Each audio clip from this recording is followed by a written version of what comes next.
cut the bullshit. Just get to the weeds of that. You are fucking yourself up by not examining your brain. You're not examining your brain. Mess is it. That's done. You examine your fucking brain, and that takes some hard work and suffering. If you're not willing to do that, I'm sorry. And it seems like there's no way to do that as a bystander. No, you can't watch it, man. Yeah. You gotta get out there and be like, oh, this hurts. This hurts real fucking bad. I don't think this is smart. And then, guess what happens? The body will adjust. It will adjust. Anybody goes, well, then the next question I get, but is there a time when it doesn't adjust? What the fuck? I get some of the stupidest shit, man. Like, don't take it with a grain of fucking salt, people. Those questions are people that are wanting to quit. Yes. And that's what I say. When should I quit? Yeah, like, did you ever feel like, no, shut the fuck up. Stop. I don't want to, like, that. There's always that next question. No, don't take it like, go out there and run through a brick wall as many times as you can. No, I'm not saying be me. Don't run 205 miles at one time. I'm not saying do that.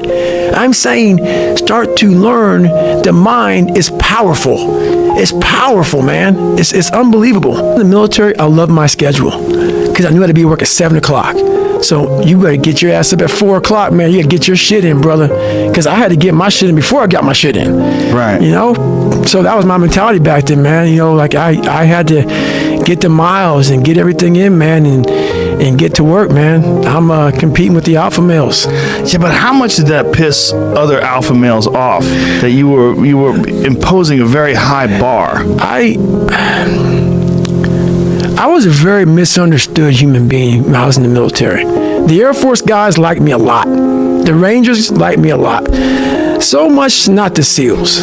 Because they were with you. They didn't like me so much, which is fine. You know, I respect them. I think a lot of them respect. I have a lot of friends in the SEAL teams. A lot of guys that like-minded mentalities as me. And once again, man, I grew up and I got over it. A lot of guys still have, you know, like a lot of people can't get over the fact of whatever. When I became a SEAL recruiter, a lot of guys thought I wasn't deploying for a lot of reasons and whatnot. And I heard a lot.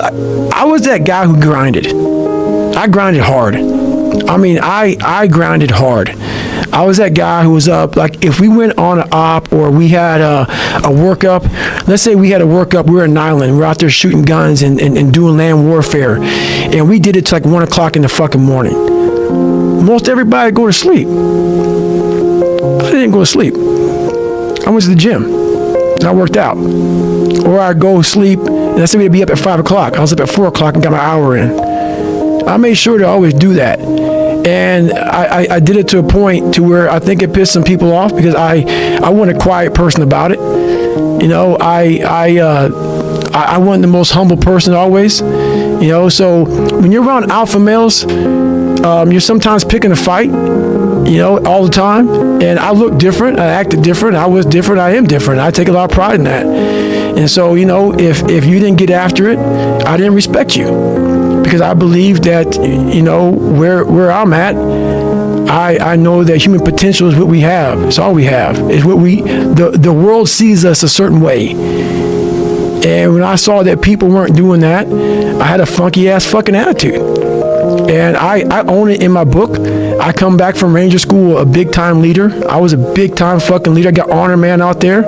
I led by example. And what I realized a lot of times when you're in these schools, people want to graduate these schools because they suck. They don't want to ever go back to these schools. Those schools became my fucking life. People don't want to see a fucking guy that wants to go back to day one, week one, of fucking Navy SEAL training every fucking day of your life. And that's how I live. And it's a disgusting human being that I can be. It is. And a lot of people didn't like me. A lot of fucking people started some stupid shit and started saying this and that. The bottom line, man, is my fucking resume says it all, man. My resume is out there. Google the motherfucker. You say whatever you want to say about me, man. I missed some deployments, man, for having fucking, 2 heart surgeries, and people try to start some rumor shit on me, man. You started rumor shit on me, man, because I fucking got the fuck after it. And real hard guys, like a guy named Hawk I talk to all the time, Yeah, he's a great friend of mine. When before my heart surgery, my second heart surgery, I went on a 10-mile ruck run. Before my second heart surgery, the day of it, I went on a 10-mile ruck run, 50 pounds. I saw that guy. He's like, what the fuck are you doing out here? We got heart surgery. It's roger that, brother.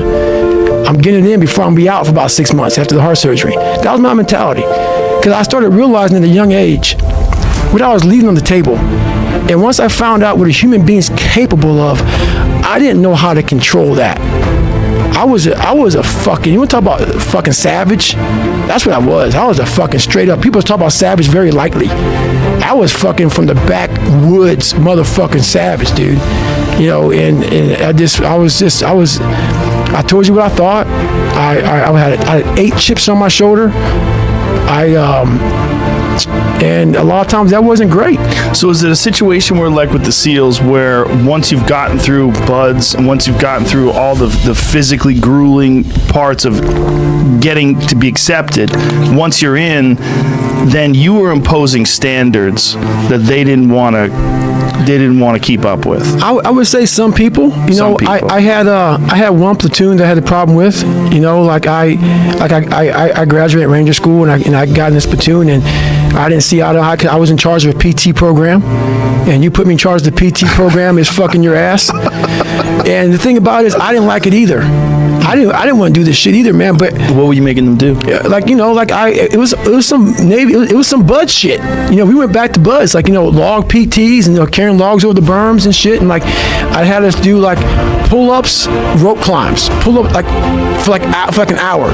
So imagine doing a rope climb, and then go over and do 10 to 15 pull-ups coming back. And we would do these. They were very hard workouts. There was no go to the gym, lift some weights type of shit. And I was imposing my own mentality on everybody. These are grown ass fucking men. They they don't want to be what I'm trying to make them to be. And when they called me off, hey, we're not in SEAL, we're not in Buds anymore, Goggins, it pissed me off. And I got a little fucking attitude, got my chip, and I got my ball, and me and Sledge went ahead and started to work out together. And we developed this, me and Sledge work out like fucking animals, and we had this fucking mentality of, fuck yeah, we're getting after it every day. And everybody else kind of did their own thing, man. And that's when I started looking at people, not just SEALs, but people very differently, man, because I bit into to be the special operator, you gotta have broken legs, and these guys, all those stories. I was the same guy, man. I put people on a pedestal. I put people, I could never be them. I could never be that guy, man. Never put anybody on a pedestal. That's what happened to me. I put them on a pedestal, and once I got up there with them and I saw them, and once again, not everybody. There's some hard motherfuckers out there, dude. Period. Dot. Hard motherfuckers. I thought every motherfucker was hard. It ain't. Uncommon amongst uncommon men. That's all it was about for me, man. And I took it to another level, and I pissed a lot of motherfuckers off. And they were trying to find chinks in my armor then. They were trying to find chinks in my armor. All he does is run. All he does is fucking run. That's why, but once again, that's why I don't talk about the military too much. Like I said, the Air Force loved me. The Army guys I work with love me. The Ranger School, all that stuff love me. I wasn't, it's just what it is, man. I was part of the Navy SEALs. I was a team guy, but I wasn't part of the brotherhood. And that's just me, man. That's just me. It ain't saying nothing bad about them. I got a lot of love for a lot of them. A lot of them. A lot of them got love for me, but I ain't gonna talk bad about them. It's just, I'm different. And that's when I figured out. I'm different from everybody in the fucking world. And I had to own that and say, you know what, man, you made a lot of fucking mistakes being who you are. And I should have been more of a leader at times. But a lot of times, a lot of people should have been a little bit harder too.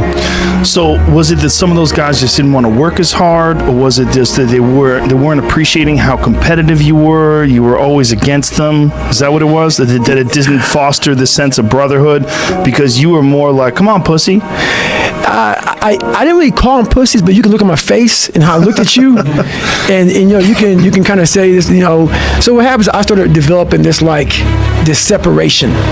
Another thing about me too, man, is I don't go out. I don't party. I don't hang out with the guys. I don't, so I was always forming this kind of separation. I'm a big time introvert. I do my job, and I don't want to see your fucking ass again. I'm gonna go home, refreshed, and we'll see you again. You know, you're in a platoon with these guys for two years, sometimes a year and a half. And I would, you know, we work up, do our shit, and I was just a different fucking cat. I'm a different cat, man. Like I think differently. I believe differently.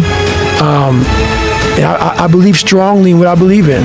Well, some people must appreciate the fact that you were self-motivated and that you were pushing the envelope, that you were pushing the pace, you were setting a high bar. Yeah, I have a lot of guys right now within the community. A lot of guys. Once again, this is like, it's like a big soap opera sometimes, man. When you're in a fraternity like that, that's what it's like, man. So I had to get a different vantage point, look at it, and see, like, you know, a lot of guys did respect who I was and what I did, and I brought it fucking hard a lot and every day. But I also rub people the wrong way. I'm like that itch you're talking about. I'm like that itch. You want to scratch the fuck out of my ass, you know what I'm saying? You want to, like, fuck this dude, man.